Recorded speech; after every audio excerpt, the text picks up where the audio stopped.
East and West cultures, artist Sherry Ying Ruden uses traditional Chinese rice paper as her paint medium, and though fragile, in Sherry's hands it seems surprisingly versatile.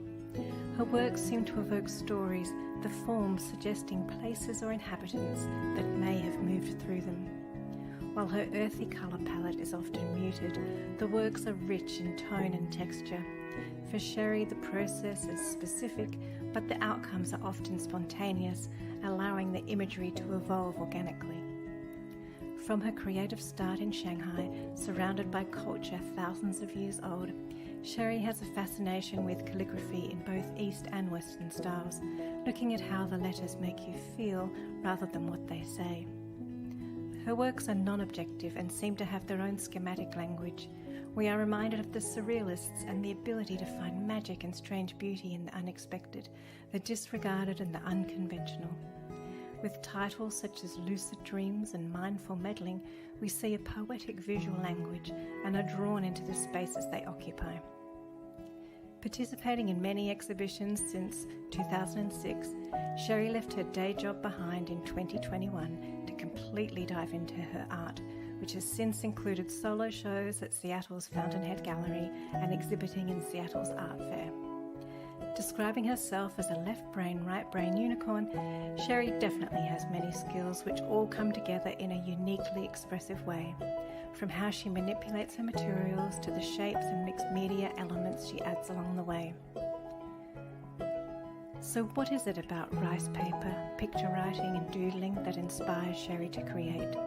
Let's find out more as we welcome Sherry Ying Ruden in her studio in Seattle as she joins us as this week's Friday feature artist. Hello, Sherry. Hi. Welcome. So it's Friday for you and it's Saturday for me, which is excellent. So I'm just hoping that everyone's not going to mow their lawn just right now. Just hold on, people. And welcome everyone, for all of those of you joining in from wherever you are today. Let us know, pop your place or just a hello to both of us in the comments, and we'd love to hear from where you're joining us from. Wow, so it's amazing seeing all that wonderful imagery flash there before us. I can't wait to find out more. So congratulations on leaving your day job and completely diving into this world. We've seen a selection of your work in that intro. And so I was reading about you, it had that term of unity, like the painting, poetry, calligraphy, which is very evocative, all of those words, but that collage is the center of everything. How did you decide that collage and rice paper was going to be your thing?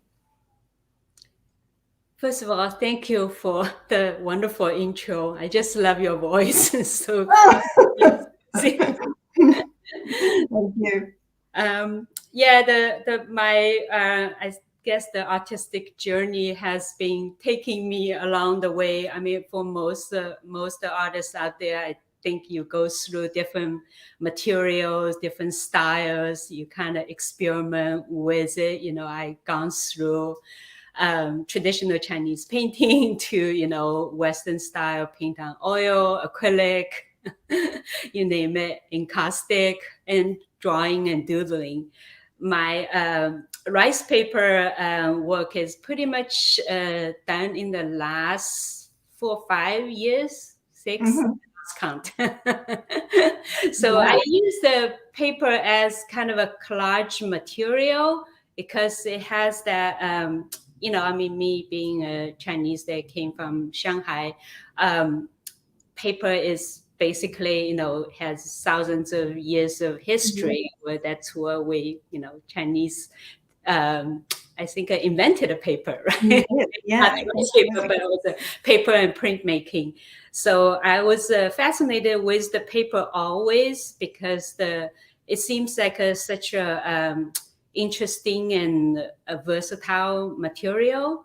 So I use this in a way kind of different from the traditional, Chinese brush painting and all that, where most of the time you basically paint or brush painting and then you take the painting finished work and go to, a store where you actually mounting the painting on. Right. Yeah.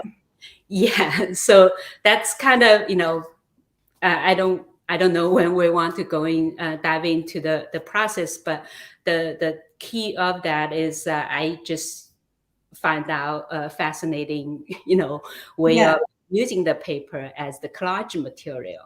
Yes, I did read somewhere that the process is reversed. So just first of all, I just want to let you know that we've got lots of people joining in. So I'll just welcome everybody. Thanks so much.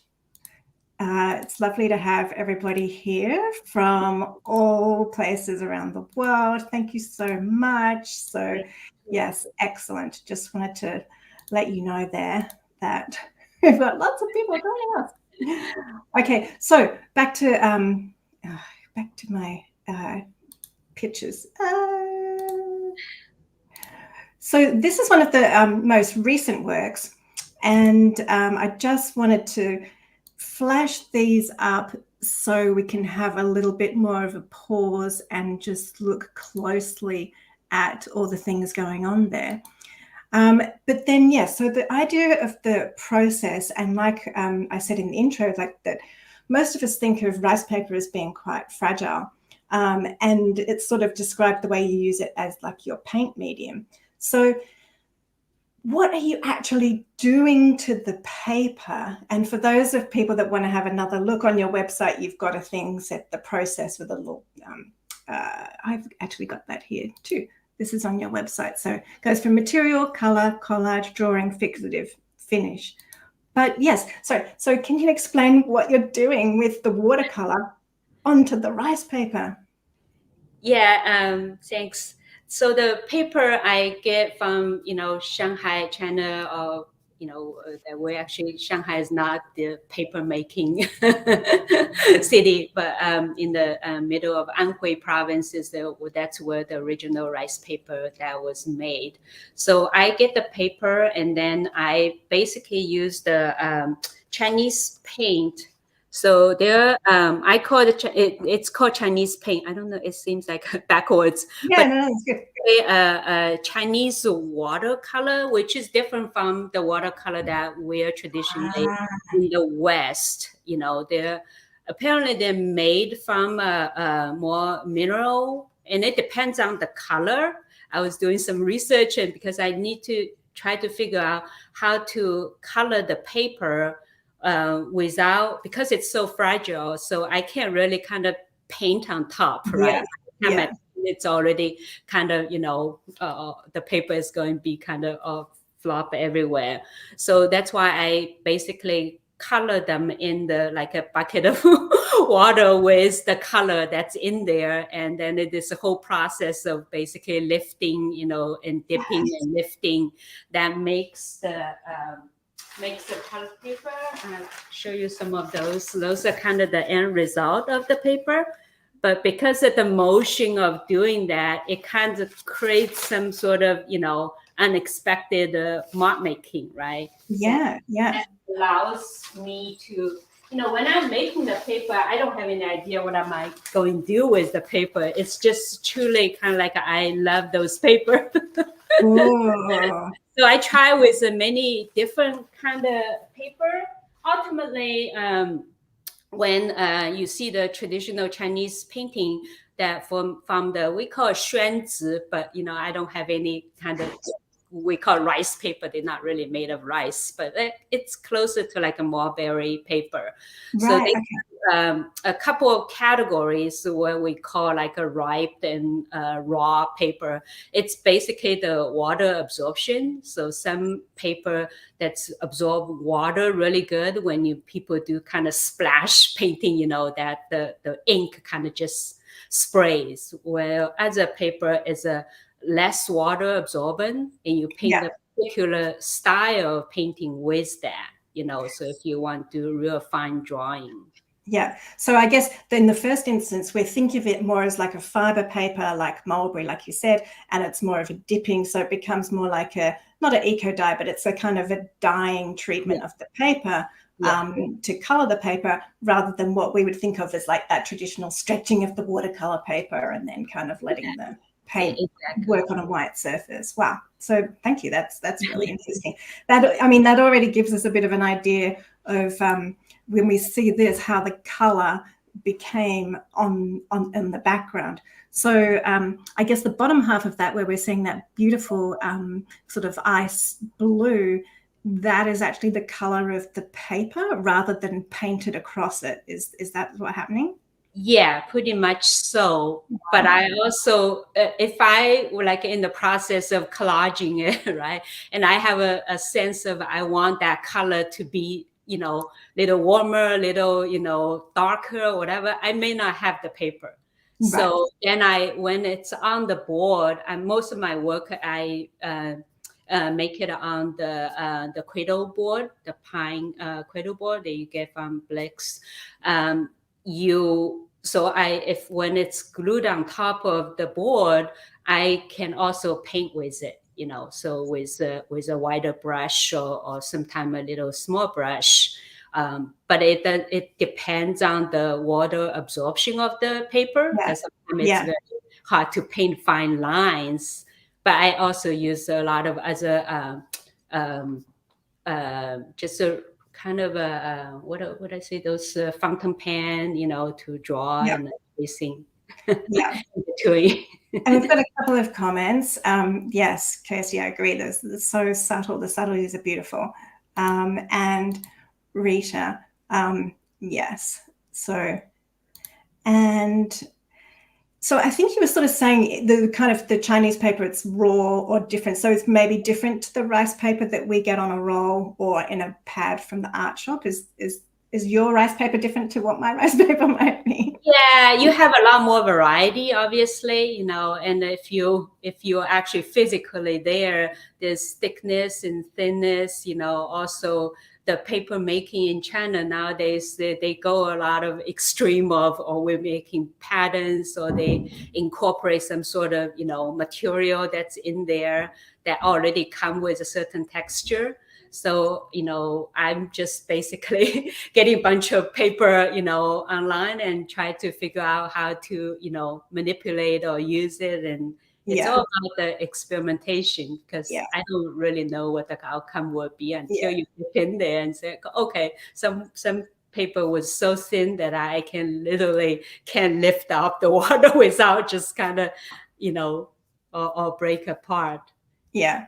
I'm going to get on to some of the other things, but while Marilyn is here, she just kind of wanted to know. So we were talking before about this glue. Is you using a medium or like? Yes. So to adhere the paper to the board, I make my own paste. So the other day you were talking about. So in traditional Chinese painting, when you're done, this is like you know, I did 30 years ago, right? So when you're done on either the rice paper, this is on silk. You take it to the store where they actually mounting your painting on top of this little more thicker paper. And what they do is use this paste. It's basically made of flour. Right. And we'll add some additive to avoid from molding and all that stuff, because flour is food, right? So they making this kind of really pasty kind of, you know, batter. It looks almost like batter. And that's what I use for my as my glue. You know, because sometimes I glue a very large sheet of paper. So as every artist know, like if you use matte media or whatever, you know, you can hardly lift the minute the paper touches the surface, it's already on, like you can't lift up. But this is the paste I make is very flexible. It's so when you wet, you know, you can do a lot of manipulating, or, you know, use a brayer to kind of adhere to it. Yeah. And also when we were talking earlier in the week, like, and when I first came across your work, you know, I loved those the marks and that sort of it's so contemporary, the way that you're putting those shapes together, but yet also it kind of harks back to some of that surrealist type of thing. But then I was kind of curious to know, like the one that you just showed us, which I've got a close up here. So that goes back to, so this is a piece of your work from 1992. Not my work, sorry. I would love to claim it. This is a famous traditional Chinese painting that's in the like a Ming Dynasty or something. Yes. Before my college days, I did a copy, but just try to copy. Yes. Yeah, a copy of that. Yeah. Just try to kind of practice my brush, the line and all the coloring and everything. And I was at the time, I'm trying to, I remember me doing like iron it's on silk. So you iron on the silk. When it's a little burned, you create this kind of marker that feels like it's old. I just try to play with that because there's no point copying one, right? Yeah. So that idea of and that's kind of like a traditional thing that they do in art schools. They get you to mimic and copy other artists' work, don't they, to start, so you can kind of get into just that process of how that artist got to that. So then we were talking about calligraphy and the idea of both East and Western approaches to calligraphy, and you showed me that book that you had of the traditional Chinese calligraphy. Yeah, let me show you those. So I'm always interested in calligraphy as I was, really young. The Chinese calligraphy, in a sense, it's almost like a picture drawing, right? These two words meaning what's it, soulmate, 知音. But it looks like a picture, right? I just love how the calligraphy was, these are very fluid and big letters, and then you have all these small letters, so I'm just the beauty of it. It just makes me want to kind of, draw, and I practice this, but not, to the point. It's like a Western calligraphy. You take years and years of practice. However, what I'm more interested is not what kind of the letter says, more how it feels, how it flows. So I treat it as the pen is my kind of drawing tools. I'm drawing letters because, it doesn't really matter at the end of the day. It's like a asymmetric writing in the West, right? People, using the calligraphy as one of way to writing letters, and it's less important about what it says, because I think every language has that feel for it, that it's like music. You don't have to understand what it says. You get the feel for it. Yeah, sorry. I love that, both of those things, because it's kind of like the opposite, because I'm sort of thinking, but Western calligraphy, like the alphabet, like it's also those words, the English words are so boring, and like Chinese, like it's amazing because it looks like you just said, it's got those actual, it's picture, right? These little stamps and everything. It just, it doesn't, it's not the name of a person, but it just the drawing and make it so beautiful. However, like when I practice Western calligraphy, this is called cursive Gothic. I just love that, the lettering, how it feels and everything. It's almost like an Arabic writing, So to me, it's just like, wow, that's the reason I was so enamored by the calligraphy. And I watch, there's a huge community of calligraphers, right? They will show how they write, and I can just watch their video like all day long. Yeah, that is so interesting. And I love the concept of picture writing and the flow, and then it kind of makes sense then how you would make the transition to those gestures and marks that you've got in your paintings. Yeah. So 1 second before we go on, I've got actual questions. So when you're talking about the paste, do you think rice glue would also work? Have you used rice glue with rice paper? I don't know. I never heard of rice glue. You mean glue made of rice? Yeah, I mean, for printmaking, for Shinkale, we use a rice glue that way. But I haven't actually, other than using it in Shinkalei and printmaking, I haven't used it as an actual glue myself. Yeah, I can't tell you because I haven't done And so. then Kayleen's asking about the same paste. I think, yeah, that's what you were talking about, the Yes, flower paste. collage. Yes, Yeah. I use the same glue that basically, if I work on layers between paper, I use the paste that I'm talking about. But if lately I've been interested to also incorporate some of my work from vintage paper. That's why vintage books. That's why I bought those. Yeah. To incorporate them, but they're so beautiful. I can't want to tone them apart.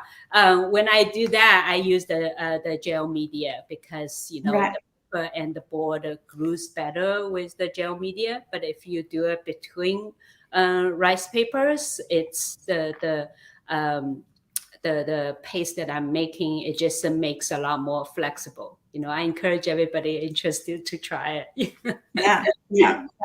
And I just want to welcome Linda. Yes, I'm glad that you're joining us live too. And also Lexi, thank you. Lovely to have you here. And also this question about getting the color in the larger shapes. I'm assuming that the shapes are already cut from a different color paper. Is that what you're doing, or? Yeah, I do it both. So originally, when I first started, I'm always doodling, basically, always, these line drawings. That's kind of where my ideas, that may or may not make into a big work. But for that, the two piece that you were showing, I was a show for last year at Fountainhead. I cut a bunch of shapes. Oh, so then right, you just color them and you put them, that so I can reuse those. So maybe someday I'll even collage them in there. Yeah. You just like you draw, and then when you draw on the cardboard, you just cut. And then I use this sometime. This is how I start with a new piece. Just try to figure out how the shape and everything composition works. Yeah, I love that. There's something just. Did everyone else just go, oh, that's so exciting, or was that just me? Just, gorgeous large shapes cut out of cardboard. Yeah, to me, there's no my process is like every piece is a little different. If I see this, sometimes I just cut a piece of white paper and see how the shapes works and see how that's how people do collaging. Is basically you cutting shapes into this just to be. I don't want just a rectangular shape. So you draw. So now, my next thing was going to be, for me, I see the influence of the surrealists, Miro, Dali. And so this is, I believe, from 2020 called Dream State. Can you tell us, that's very surrealist right there. Is there anything that you think of when you see that yourself now, or? Yeah, so this is 2-3 years ago when I had my first show at the Gallery 110 in Seattle. So back then I we haven't talked about cold wax and those shapes and everything. I was just having a bunch of paper, and so my shape and process it's just totally spontaneous. Right. I don't, I like the other day you were asking if I, name my piece or what, when do I have something in mind? My process is very, the process is specific, but the imagery is very spontaneous. It kind of, you develop over the course of, a whole piece that you may kind of go back and forth into different, until you feel totally confident that this is what I had in mind. And then I give it. Yeah. So with something like this, I guess, are you responding to each piece as you're laying it down? So one piece informs the next of the composition rather than having a specific outcome in mind when you start? Yeah, no, I don't. Wow. Okay. or just look. And then this was maybe around the same time as well. Yeah, this was the funny thing. This was actually my very first rice paper piece. You might notice me is like sometimes I change it. If I take a piece, if a piece is showing in the gallery, and then when I take home, I can't stop just kind of making more changes or different versions. So my very first one is similar to this, but it was basically rectangular paper. So it's been a manipulated version. Yeah. And then this one also features the word dream in the title, lucid dreams. So I created a series of probably 14, 12 lucid dream pieces. They all had kind of the similar, just, in the sense, to me, I'm very interested about the subconscious. So, and that's how I approach my work. To me, it's just, you when you're in the dream state or whatever it is, your subconscious is really kind of driving. You can't control, you can't, you don't have control over what you're going to dream. To me, it's kind of the big part of the art making, right? It's, go with the flow, go with whatever it leads you. That's why I just, I made those are 16 by 16. I think I'm making 16 of them. I think I have. Yeah, and that's kind of a similar one from that series. So when you approach something like that, it makes me think, like, have you consciously emptied your mind to enter into that space, or are you picking up your sketchbooks to sort of look through the doodles, or are you just literally cutting up the shapes? Like, how are you getting into that flow state? Both. So sometimes if I feel a little bit like uninspired, I might looking at my doodling book and see, well, there's something into it that I might be able to do. But other times how I start a piece is actually, if I have some extra, paper or whatever, I actually just start to kind of paste on the board. And that's how I start usually. Yeah. So it's not too planned, but lately, the last the few months or whatever, I got an iPad Pro, and I just kind of start to draw on iPad Pro, and some of the pieces, if I really like it, I might turn them into a larger piece. Actually, these two pieces are similar to this kind of process, but I do find it's kind of one of those things that once you too much rely on technology, you become very stiff. So you kind of pull back and forth on that. It just kind of, when I realize I'm become a little more stiff and a little more to control or something, try to control the outcome, because ultimately, you draw on iPad, you can never recreate how it feels. The paper will do its thing. So it's kind of this back and forth, Yeah. And you may have sort of answered this, but from Kirsty, so are you an intuitive collager, or do you audition things around a lot? And we were talking before about how often we use our phones to kind of just record where something is at. What would you answer Kirsty's question? Yeah, so I would say when I start, it's very intuitive. When you reach a certain stage, or you feel like, this piece got a good, say composition and everything work out, but it's not quite there yet. And this is when I, take photos, sometimes I go into my digital tools and try to look at let's say black and white, and to see how it feels, because color is deceiving, right? You kind of learn a way to see what speaks to you. So I do at the more of the later stage, I do use a lot of the digital tools, try to help kind of moving that forward.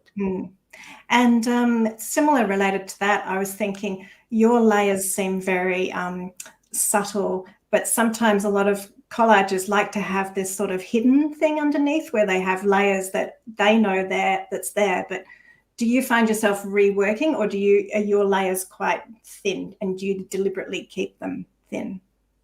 Yeah, I mean, it's to answer the question, it's actually both. I'm sure a lot of things that's kind of harder to describe the process. I It has most of my rice paper has actually a lot of layer underneath. So about 2 years ago, I start to for one thing is because the rice paper finish, I spray a fixative on this. But if you have water on top or whatever, it is not quite doable because it's paper, right? Yeah. So I've been adding cold wax on top. Oh, okay. Paper, yeah, and then I rub it and all that stuff. So to answer the question about whether I rework and all that, I do rework a lot of them, but there's a limitation because since so that when the cold wax is totally cured and everything, right, you can't use my magic paste to put on top anymore because it won't heal. So I've been using it's like a odorless mineral spirit to remove the cold wax. You do, in a way, you can, like people coat up with a cold wax on top of acrylic and oil. They put an isolation layer in between, so later on you can remove if you want to. But I don't. I did try. What I don't like it. I don't want to have a very clear layer of here's my rice paper, here's isolation layer, here's cold wax, because I actually enjoy the part of the paper that that with the cold wax, and when you remove it you can't quite remove it. Right. Yeah. So, Yeah. sometimes you scrape and everything, that's when you see the paper that sees through, so that way I can kind of rework in that sense. Yeah. And I think you just answered, Jessica wanted to know about the wax finishing process. So I think you just answered that. But so it's really like a sealing kind of would it be instead of using varnish, the cold wax, because it gives a different texture? Or I love cold wax. Yeah. There's a whole community out there. Cold wax and the paper, I think it just feels it's very subdued feeling. It has kind of a sheen to add it to the top. And if you look some of my work closely, some of them it's kind of has a thicker paper that's underneath. Let's do that now. Yeah, so like you see a little like this the peach color-ish is actually thicker paper. So you see a little bit of a kind of the embossed look and kind of the feel for it. And then you see the lighting that hits the cold wax. I don't like a varnish because varnish is too kind of glossy. I like it matte, it just kind of the wax sunk in there. And then when you rub it, you also have control over how much sheen that you really want. Right? Yeah. I love this piece. It's one of my favorite ones. So this is called Consolation. So do you have a trick or a way that you come up with your titles? And it's because I titled them afterwards. So it's like whatever that moment, I guess. I have a list. I think actually I read a lot of artists do a list of title that sometimes I have in my mind. I'll just write it down as the title. So my title is less specific. Don't really go into the meaning of it. More just how people. I guess at the end, no matter what the artist says, the viewer is going to have their own interpretation of the work anyway. Yeah, and when people see the work, do they seem to have their own response, or are they kind of led by the title? Do you think? I don't think the title actually have too much influence. Most people go and see what they see. I mean, the first thing they do is they look up close and they read the title, right? And then their mind is kind of doing its own job. They don't even know. Yeah. It's Yeah. at least, you know. Yeah, particularly maybe this one with bird's eye view, people then probably go, oh yeah, I'm in a plane and I'm looking at the landscape. Yeah. I have 3 of those called bird's eye view. I like to do like a 3 in the series for whatever reason. Yeah, no, there is something powerful about the number 3, isn't there? That's kind of the thing. Yeah. 3. And so before we were looking at you mentioned your sketchbook, and we talked about the sort of subconscious thing. And something I was just exploring last week was that idea of the surrealist, the automatic drawing. And I had a little thing on my Instagram and someone said, but how is the automatic drawing different to doodling? Like, do you see them as being 2 different things? And are yours more, like you say, subconscious? Or are they subconscious doodles? Like, what are your thoughts on that? Yeah, I don't feel like I have too much of a distinction, because, you know, once you pick up your pen or whatever to draw, it is going to be either doodle or automatic, no matter where the pen leads you, right, in your hand. So to me, maybe automatic drawing is a little more kind of gesture feeling, you know, when you might be in the mood of draw something really flowy or something little more angular. But I don't feel like I have such a clear distinction. I just do it. And so that makes me think of, like, coincidentally, we both have a background in graphic design. So for me, it's like also consciously trying to, like, not be the graphic designer, like slap my hand and not design something. Maybe, like, for me then it's trying to be more of a literally body thing, so that I'm more in the flow rather than the design. Can you, like, do you need to undo your graphic designer, or? Yeah, I you know, as a designer for 15 whatever 20 years, you know, it's like your sensibility of design and the composition, everything kind of basically sees through, right? When I'm in school, that's where you learn. So that definitely kind of help, you know. But on the other hand, I think that's one of the reasons I make art is, you know, I've been working at Microsoft for the last 15 years before I left. It's just this whole, you know, everything you do is just so planned. Right? You can't do anything UX-wise without data. I mean, to me, it's just, you know, that's why I make art. It's like a total opposite. Yeah, you know, and I was going to mention that too. Like, yes, at 2021, you left your job at Microsoft as a UX designer, which for people that are not familiar with that, it's user experience. So yeah, how did you know that you were ready to leave, or you just had to? It's a long kind of a story, because, you know, to me, since I graduated from the Shanghai University, you know, I think I never stopped making art in some sort of format. You know, when I first moved here, it's probably a little, you know, I do it a little less percentage, and lately, or last, you know, 10 years or 5 years, it's been a little more and more. So I think what happened is when COVID hit, all of us just working from home. So I was working from home literally for a year and a half, you know, and then I don't have to commute, and a lot of things like corporate-ish politics I don't have to deal with that much. So I was able to kind of put my mental model more focus on the art, you know, so that by the time we say we're going back, I'm like, I'm not going back. Yeah. And so that leads me to, like, this, your work at the Fountainhead Gallery. Yeah, congratulations. That looks amazing. That's such a beautiful space as well, and such a great body of work.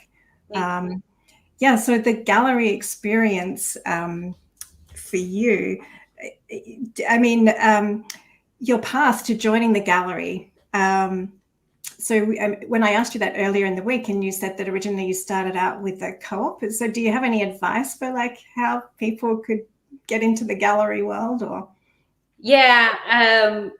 When my experience, I don't know, it's everybody's different.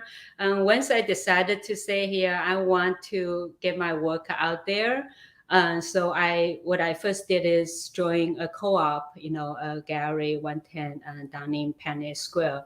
Luckily, I mean, Seattle actually has a pretty established art community, which mostly are in the Pioneer Square area.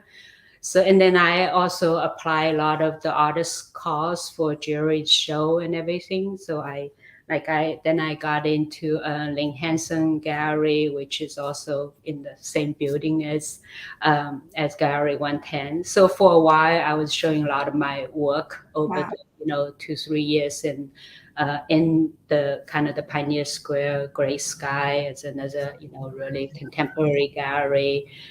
So I was basically getting my work out there, whether it's a co-op or a commercial gallery, to get my experience out there. So that's and then the director at the 110 left for Fountainhead, and he kind of recruited me because he really liked work. So that kind of just happened. And I've got some of that recent work as well, and then I think these are the close-ups from that scene, and we can see more of the collage pieces in there as well, which is lovely. And this is a different piece. Yeah, this is earlier and my 2021 show. So you in a sense, I don't know, I always feel like my work changed a lot, but maybe people think, okay, it's Sherry. And you definitely have a definite Sherry visual language style going on there, which is gorgeous. It's just, you are really drawn into to the image to investigate more, which is fantastic. Yes, amazing. Now where am I up to? So do you? And then the idea of kind of like discipline, I have two questions. Like, do you ever get distracted? Do you have like a day or weekly plan to remain focused? Good question. The short answer is since I left work, and my schedule actually didn't really change too much. If I'm in Seattle, if nothing else, I think a work day job kind of train you to be a disciplined. So I pretty much show up in my studio every day. There's also being a commercial artist, there's a lot of things that that's not making art that you need to do. So I try to figure out what is my more creative time to make work, and what is kind of more kind of just the things you have to do, errands, right? You have to do all the waxing and things that's not require that much of creativity, and I'll do that usually in the evening or something like that. When in the morning I do more of the art. When I wake up, I'm more refreshing. And sometimes let's say you put a piece of work, that happens a lot. Like you were thinking the day before was wonderful, and then sitting for 3 days, it's like I don't know where I was thinking. I have a picture of your space here, which looks very organized. And I am very organized, I guess, in the sense, like I say, if I have a small space, so in order to make a big work, I kind of constantly organizing things, Oh, and I can see on the windowsill there, my next favorite thing that I wanted to ask is your brushes. Oh, yeah. So in that space. The calligraphy brush. Yes. Old days, actually don't use the the ink that you see nowadays in the jar, right? People has a ink well, and you kind of, go in this motion to have more ink, and that's the brush you use. But I'm not really good treating my brush. These are actually not, really well treated. Wow. I have a bunch of different size brush to paint with. Yeah, I have brush stand envy. Like, why don't they sell those stands in art shops instead of those other little wiry things? That's just so beautiful. Maybe I can make one with twigs or something. I know. I also saw one of the artists in your video. She was making brush. I got to try those. Yeah. And then Seattle sounds like a great place. Is it? Where do you go to find inspiration? Is there like, where do you find your inspiration? Yeah, I mean, I was yesterday at the Seattle. Every Thursday, not every first Thursday, we have a Seattle art walk, and that's where 20 some whatever galleries having their openings. Oh, 27. Yeah, I try to go there, whether just to kind of see what's out there, what people make, and meet people that I know, to be in that space. But it's in the sense there's one thing to inspire from, but the other is the active doing. Online or whatever, there's so much art that sometimes it could be so overwhelming that you kind of like just want to tone it out and just do your thing. And sometimes it's just enough to leave your own space, be inspired by other people's work, let it wash over you, and then just come back to your space, because you can't sort of process it and think, well, what can I take from that? How can I use that? It's not really about that. Well, yeah. I do a lot of walk. If the day is not raining, I always walk around my neighborhood. Sometimes even like a color of a building, just like, this is so beautiful. I just love, just like, when I live in the city, so they're not, I love the park and everything. That's where I go for nature. So yeah. I love water by the sea, sea or lake. Yeah. And Rita asks a good question. So obviously galleries ask viewers not to touch works, but yours are so tactile. I'm imagining that you probably don't want people to really touch them. You know what? You can touch my work, because especially when sometimes when at the gallery, when I was talking with people, it's like, oh, can I touch it? It's because when the cold wax is cured, it's very, and my work is on board, so it's very durable. You can touch whatever you want, not really. And I guess the wax is going to stop people's oily, human. I don't think you would leave a mark or any. I mean, people just touch one to see like, oh, how does it feel and everything. Yeah, totally. Yeah. And Susanna, elegant work. Yes, definitely. And Janice is mainly you, but yes. And then Marilyn, yes, because I guess lying around, they may get a bit dusty. Do you just wipe them? Yeah, so I was reading about how to care for cold wax. I think it was a Cold Wax Academy, the Jerry McCaughlin and was the other lady. They will talk about how to care for cold wax. I think what I read or in the video is basically kind of a wet cloth. If you feel dusty or anything, eventually I guess it would track the dust. But I feel like my work is pretty rich in texture. You probably wouldn't even notice, like, So I don't know. I'm personally, I obviously not seeing yet, but it's just no matter how you not no matter wherever how you take care of cold wax fixture,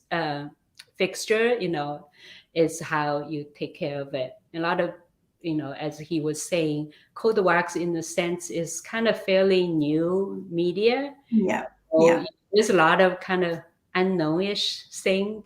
And so cold wax is different to encaustic, I'm assuming. Encaustic, you're applying it, it's melted, it's hot, and then you're using the heat gun to seal it. Yeah. Cold wax is more of a finish that you're putting on after. Yeah, it's oil-based solvent, basically. Right, cool. I've just got an excuse now just to dive into some of these textures close up. And so these are part of the Cherishing the Moment series. Yeah, I just love all those nuances that you've got there. You just so this piece is when I incorporated some of the old vintage book as the background in the back, and then you see the white area, a bunch of sticker rice paper that they're using those paper as kind of the backing when I show you how you mount the paper. I bought them without knowing they're really thick. But then I have a huge roll. It's like, how do I use them? And this is how I making 3-4 layers on top. Yeah. And that once you're having the paper on, has that, a little bit of a 3D-ish look. And so that's how. And there's these ones as well. Yeah, the greenish area in the back has a lot of the layer on top of it. So.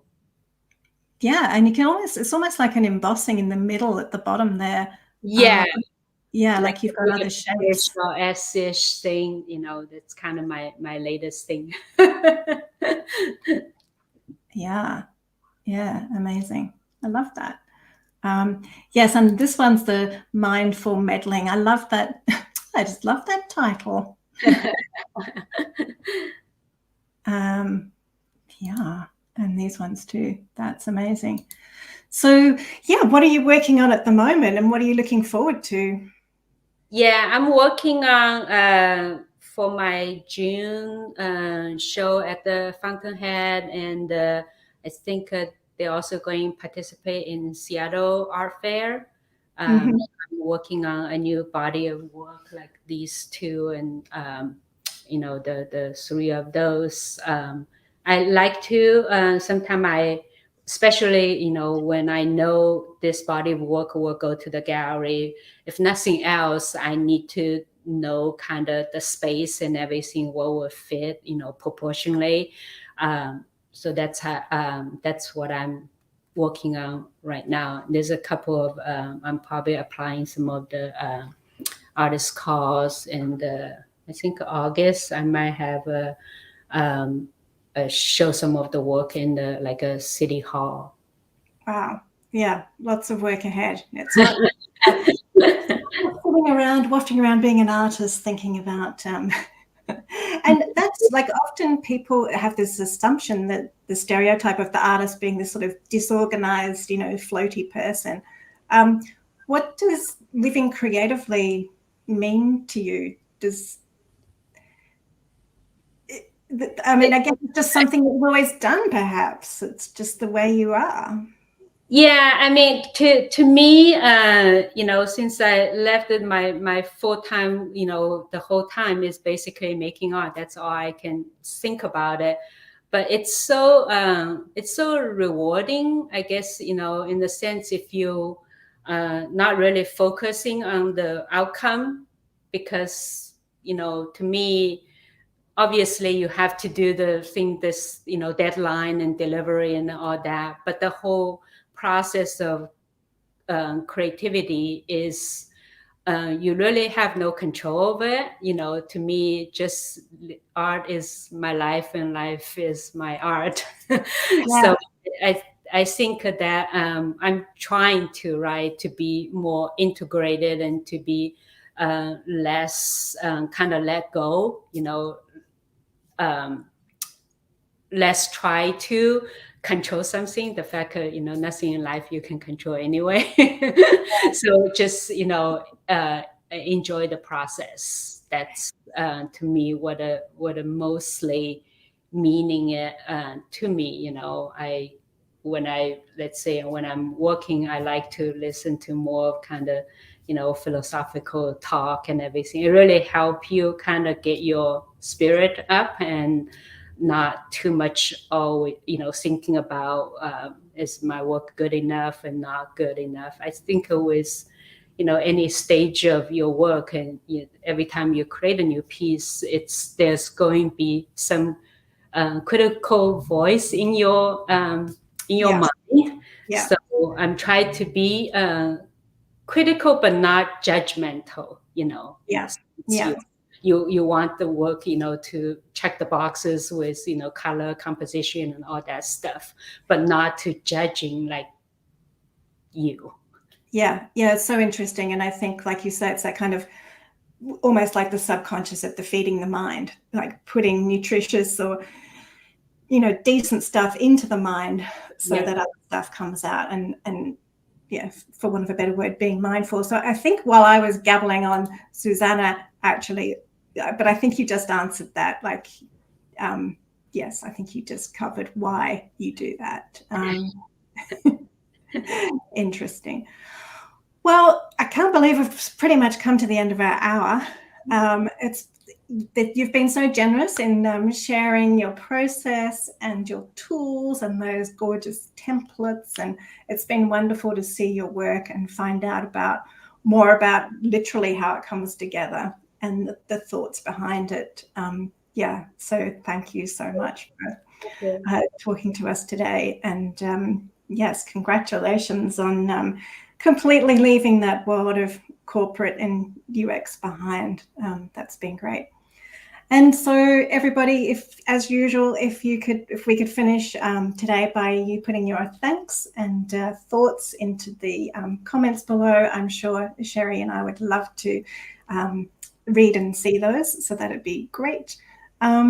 Yes. So how Yeah, thank you for this time to share with my work with the audience. And if you have any questions or whatever, I'm on Instagram. So feel free to. All you need to do is ask. I'll share what I can.